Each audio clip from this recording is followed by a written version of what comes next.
Hi children, good morning. Welcome back to our social science class. Now we are going through the 7th chapter, Earth and Biosphere. We have finished the hydrosphere in our previous class. Today we are going to study the atmosphere. Let us start. Atmosphere. Atmosphere is a layer of air which protects the earth like a blanket. In addition to gases like nitrogen and oxygen, atmosphere also contains dust particles and water vapor. Anything that brings changes to the natural composition of air is a pollutant. അപ്പം നമ്മുടെ എർത്തിനെ പൊതിഞ്ഞ് സൂക്ഷിക്കുന്ന ഒരു layer ആണ് എന്ത്?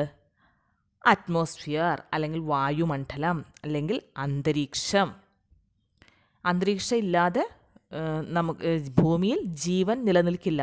ഭൂമിയിൽ ജീവൻ നിലനിൽക്കുന്നതിന് വായു കൂടിയേ തീരൂ, അല്ലേ?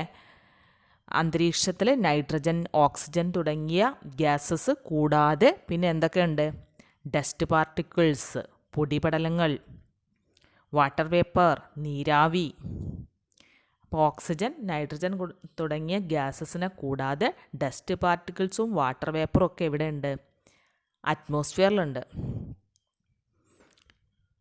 എയറിൻ്റെ അല്ലെ അന്തരീക്ഷത്തിൽ അതിൻ്റെ സ്വാഭാവികമായ സംരചനയ്ക്ക് മാറ്റമുണ്ടാക്കുന്ന തരത്തിൽ അതിൽ കലരുന്ന മറ്റെന്തും എന്താണ്? വായു മലിനീകരണം ഉണ്ടാക്കുന്നുണ്ട്. അതായത് anything that brings changes to the natural composition of air is pollutant. Natural കോമ്പോസിഷനിൽ എന്ത് ചേഞ്ച് വന്നാലും അതെന്താവും? അന്തരീക്ഷ മലിനീകരണം അല്ലെങ്കിൽ വായു മലിനീകരണം ആവും. Anything that brings changes to the natural composition of air is a pollutant. നമുക്ക് അന്തരീക്ഷത്തിൻ്റെ പ്രാധാന്യം എന്തൊക്കെയാണെന്ന് അറിയണ്ടേ? What are the importance of atmosphere or what are the uses of atmosphere? What are the importance of atmosphere? Carbon dioxide required for plants. Oxygen. Protection from harmful ultraviolet and gamma rays. Reasons for climatic phenomena like rain and snow. സസ്യങ്ങൾക്ക് ആവശ്യമായ carbon dye oxide അറ്റ്മോസ്ഫിയറിൽ നിന്നാണ് കിട്ടുന്നത്. നമുക്ക് ശ്വസിക്കാൻ oxygen കിട്ടുന്നു. അതുപോലെ protection from harmful ultraviolet and gamma rays, ഹാനികരമായ ultraviolet, gamma തുടങ്ങിയ റേസിൽ നിന്നൊക്കെ നമുക്ക് പ്രൊട്ടക്ഷൻ കിട്ടുന്നുണ്ട്.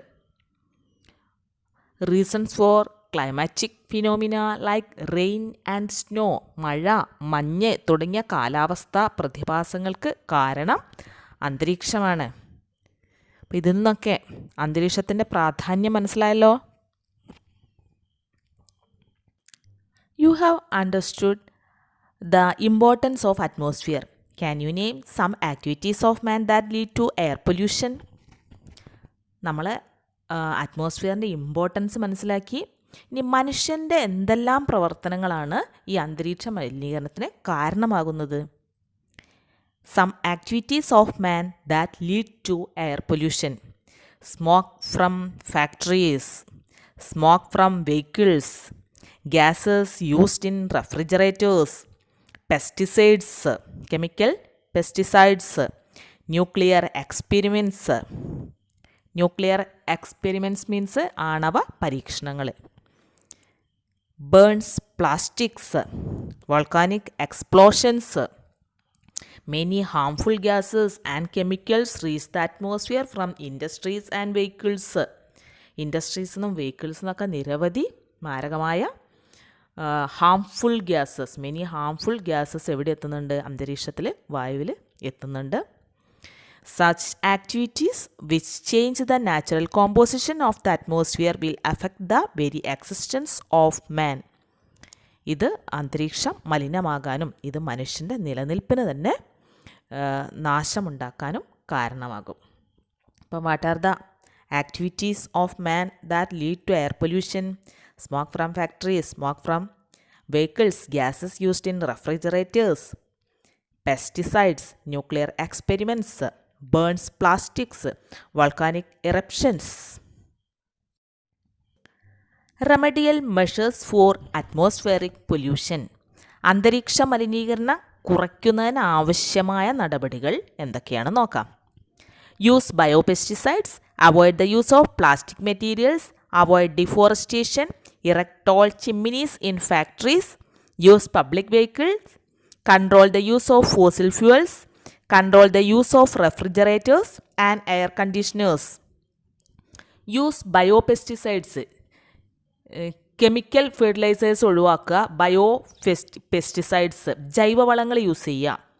അതുപോലെ പ്ലാസ്റ്റിക് മെറ്റീരിയൽസ് അവോയ്ഡ് ചെയ്യുക, വനനശീകരണം തടയുക, അതുപോലെ ഫാക്ടറിയിലൊക്കെ ഉയർന്ന ചിമ്മിനികൾ സ്ഥാപിക്കുക.